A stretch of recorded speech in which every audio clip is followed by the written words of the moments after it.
So now let's see another application we can do of a double integral.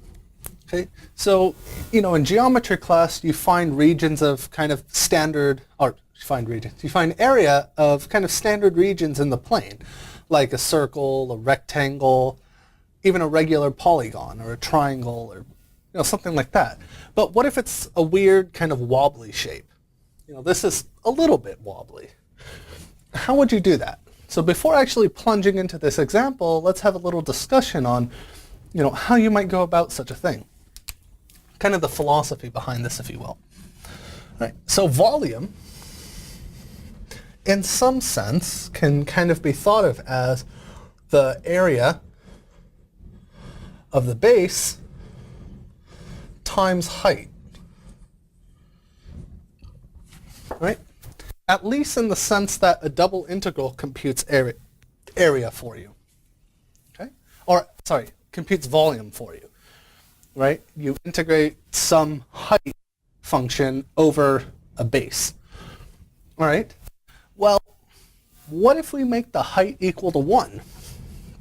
Well, then this drops off if we make this equal to 1, and we're just left with the area of the base.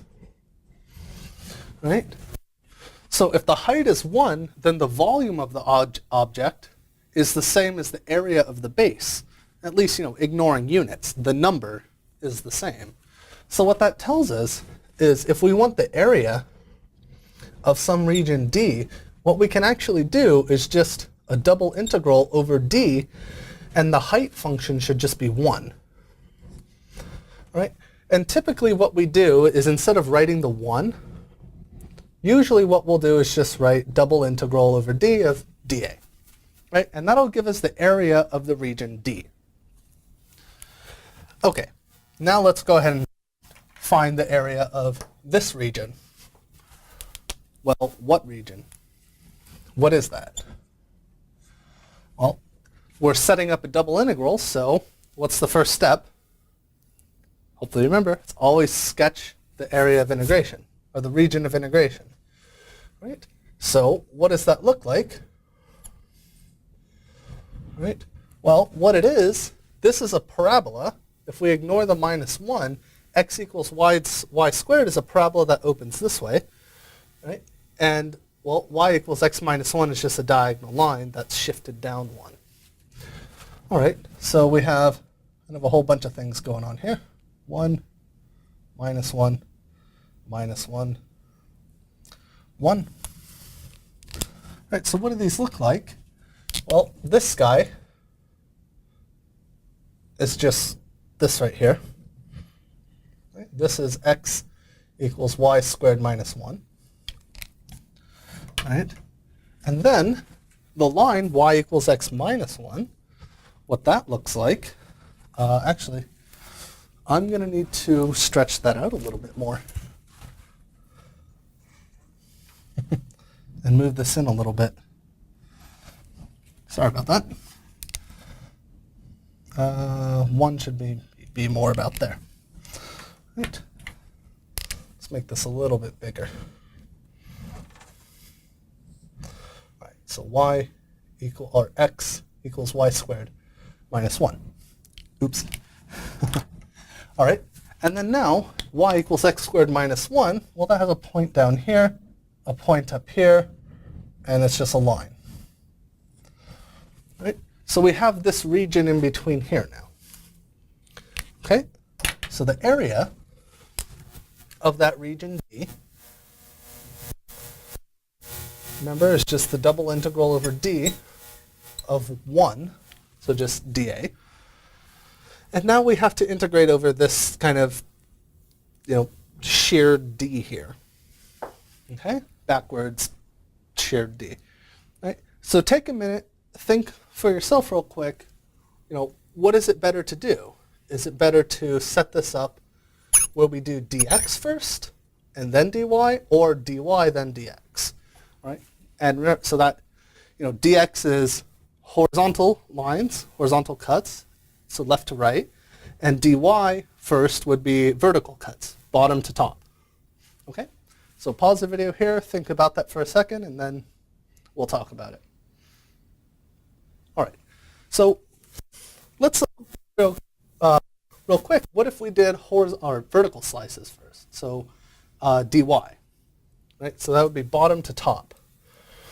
Well, if you notice, on the left side of the y-axis, we'd be starting on the parabola and then ending on the parabola.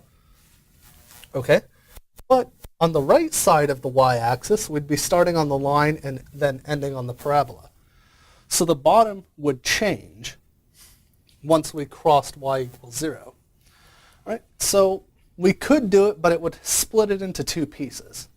Well, let's look at what happens if we do these horizontal slices, or left to right, the dx first. Well, in that case, we're always starting here on the parabola and going over to the line. Parabola to line. Parabola to line. Parabola line. Parabola line. Right? So in this case, if we do dx first, it's always the left side is always the same and the right side is always the same. And I notice here I never actually wrote y equals x minus 1 for the line. All right, so we're going to do x, then y. All right, so that means the left bound, the bottom bound for x, is the parabola, which is just y squared minus 1. Right? Then the rightmost bound, well, it's this line here, which we now need to solve for x, and that's just y plus 1. So x equals y plus 1. So that means the upper bound here is y plus 1. Right? So we go from the left, the parabola, which is y squared minus 1, to the right, which is the line, which is y squared plus 1. And again, let's reiterate, there's no x's in either of these bounds because that's the variable we integrated with respect to. Right? So x will be gone after the integral. All right, now we need to set up the bounds for y. Well, we can see that the lower y should be minus 1. That one's pretty easy to pick out. But what about the upper bound? Well, to get that, we need to know this intersection point here. Well, we need to know the y value of that point of intersection.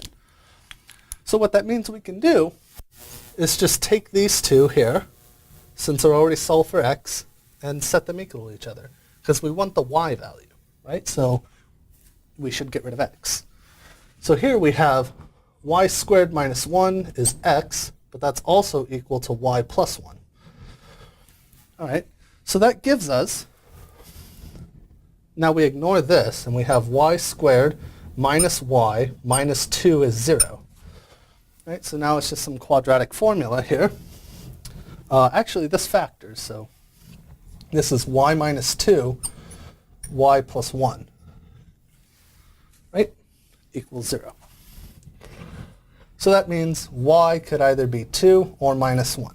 So we got the minus 1 down here, which was pretty easy to pick out from the graph. And then this up here happens at 2. So that means my graph is very not to scale. But it doesn't matter. The point of graphing isn't to graph it accurately, but to get an idea of what's going on. All right, so we have the top bound is 2. Right, so that's all we have to do to set up the integral. And for some practice on your own, you can actually compute the integral, but we'll stop the video here. All right, see you in the next one.